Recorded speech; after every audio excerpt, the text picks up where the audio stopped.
سلامونه او نیکی هیلې یو ځل بیا په آنلاین لرنینګ یوټیوب چینل کې تاسو ټولو ته ښه راغلاست ویم په دې هیله چې تاسو په خپل ورځني چارو کې کامیاب او برلاسی اوسئ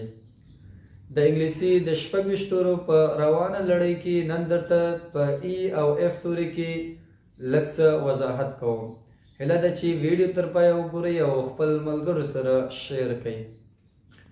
راځو لکه څنګه چې په تیره ویډیو کې موږ په ډي توري باندې خبرې کړې وي نننۍ ویډیو کې درته په ای او همدارنګه اف توري کې لږ څه غږیږم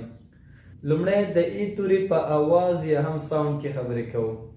د ای توري چونکې په انګلیسي کې د واویلو د 5 تورو څخه یو توری دی نو د مختلف ډوله غږونه جوړوي انګلیسي کې د ای توري 3 مختلف ډوله غږونه ورکوي ای چې الف زیرو سي ای یا هم د ای یا د یا اواز او یا هم الف زور ا اواز ورکوي نو لاندې راځو په کوم حالاتو کې د انګلیسي توري ای خپل غږونه جوړوي په انګلیسي کې د ای توري په ابتدایي لغتونو کې هر کله چې د لغت په اول سر کې راشي عموما د ای اواز ورکوي د مثال په ډول سره په دغه لغت کې موږ سره ایګ دلته ای توري شتون لري اواز ایګ د ای اواز ورکوي ای چې الف زیرو سي یا یو بل لغت د موږ سره ای توري باندې یو لغت شروع شوی دی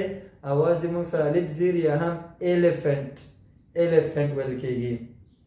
د یادولو وړ ده چې په انګلیسي کې د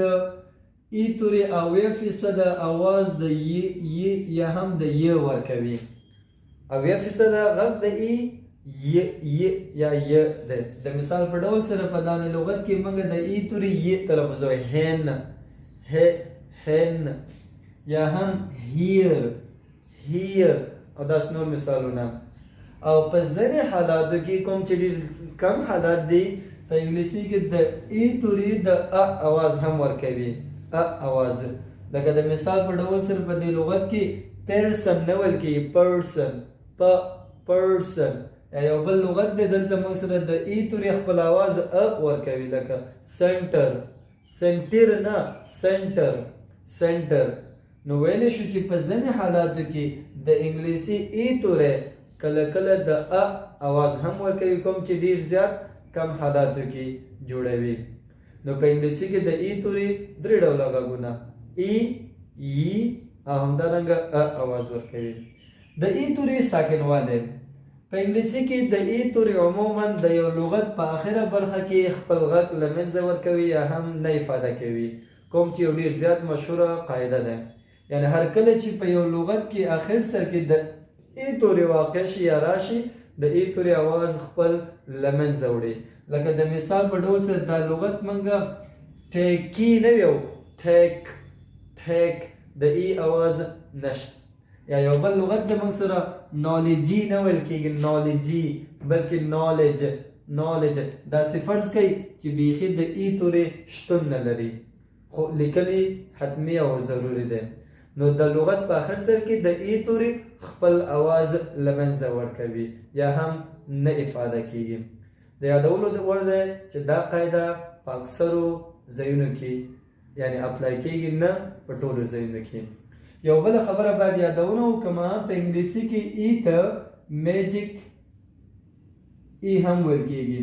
یعنی جادویي ای توري په دې چې دغه ای توري په انګلیسي کې مختلف ډوله غږونه او د اوازونو په ټیټوالي او جګوالي او همدارنګه د غږونو په ساخت کې ډیر زیات رول ادا کوي نو لہذا په راتلونکي ویډیوز کې به زه درته د میجیک ای یا هم د ای په اوازونو او د اواز په ساخت یا هم ترکیب کې یو مکمل او یو جدا ویډیو جوړوم نو تر هغه ویډیو پورې تاسو په انتظار کې اوسئ لاندې راځو د ای څخه وروسته موږ سره یو بل توری چې اف دی راځي د اف توری په انګلیسي کې ډېر سمپل او ساده دی په دې معنی چې د اف توری ډېر ساده د یا د فی اواز ورکوي لکه د مثال په ډول سره فن یا فیملی فن نو ډیر ساده ډول سره د فی اواز ورکوي ایو بل خوشخبری دا ده چې د اف توري په انګلیسي کې کوم ځانګړی د ساکنواله قاعده یا هم قانون نه لري یعنی مثال په دې یعنی په دې معنی چې اف توري په هر لغت کې او که په هر ځای کې استعمال شوی اوسي د افادي وړ دی. دا اوس زمونږ د نن ورځې د ای او همدارنګه اف توري اړوند یو څه راتلونکي ویډیو کې چې موږ به د جی توري په اړوند غږیږو. تاسې منتظر اوسئ. تر بیا ښه وختونه.